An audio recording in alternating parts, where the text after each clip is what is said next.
इस चैप्टर में हम आपको CSS विड्थ प्रॉपर्टी की पूरी जानकारी देंगे। सबसे नंबर 1 में आता है कि कोई एलिमेंट हॉरिजेंटल जितनी जगह ब्राउज़र विंडो में लेता है वह उस एलिमेंट की विड्थ कहलाती है।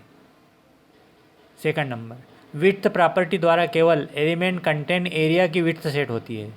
इसमें पेडिंग, बॉर्डर, मार्जिन शामिल नहीं रहता है।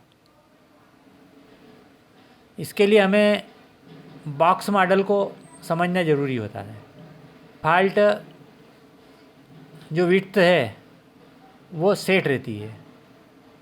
विड्थ कैलकुलेशन करता है, ऑटो पर निर्भर नहीं रह सकता हम।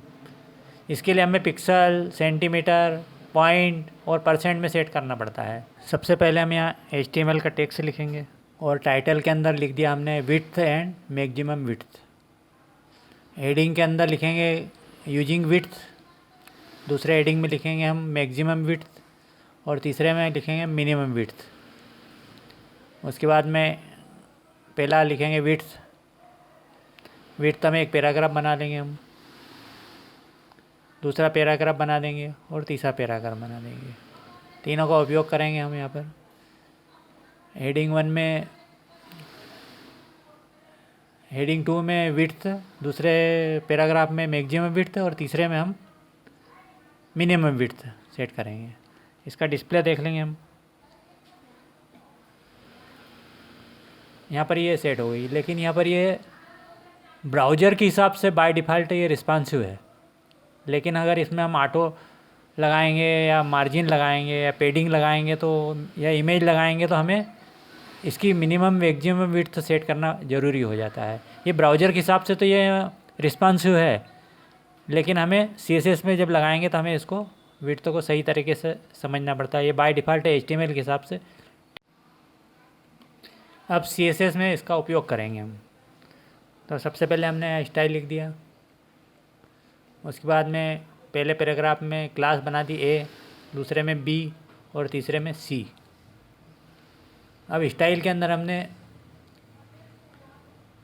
A जो क्लास है उसका जो विड्थ है 300 पिक्सल दे दी और बॉर्डर 5 पिक्सल दे दी, सॉलिड कलर रेड। और इसको हम पहले डिस्प्ले देखेंगे।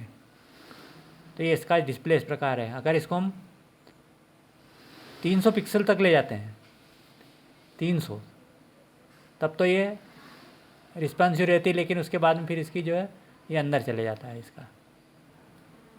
अगला देखते हैं हम।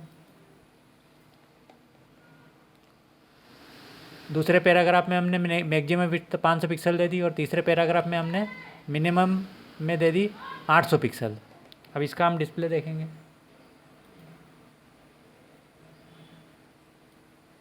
तो यहाँ पर ये रिस्पॉन्सिव है। अभी 500 पिक्सल तक जाएंगे अगर हम, उसके बाद फिर ये बढ़ेगी। उसके बाद आगे देखते हैं। और हम मार्जिन ऑटो कर दिया हमने इसमें, और बॉर्डर हमने सेकंड पैराग्राफ जो B है, जिसकी क्लास B है उसका ब्लू कर दिया, और जो C है क्लास उसका हमने ग्रीन कर दिया।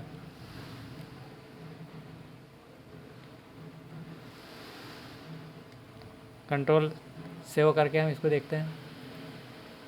तो यहाँ पर ये भी रिस्पॉन्सिव हो गई। ये जैसे ही 500 पिक्सल से हम अंदर जाएंगे तब ये रिस्पॉन्सिव मैक्सिमम विड्थ सही काम कर रही है, लेकिन मिनिमम विड्थ बराबर छोटी होती जा रही है। तो जो रिस्पॉन्सिव में मैक्सिमम विड्थ का ही उपयोग होता है ज़्यादा करके। और अगर इमेज लगाएंगे, इसमें हम ऑटो लगाएंगे, उस हिसाब से हमें जिस हिसाब से विड्थ सेट करना है, विड्थ इसी प्रकार से सेट की जाती है। जैसे भी हमें आवश्यकता पड़ती है हम इमेज लगाएंगे तो उसमें इस प्रकार से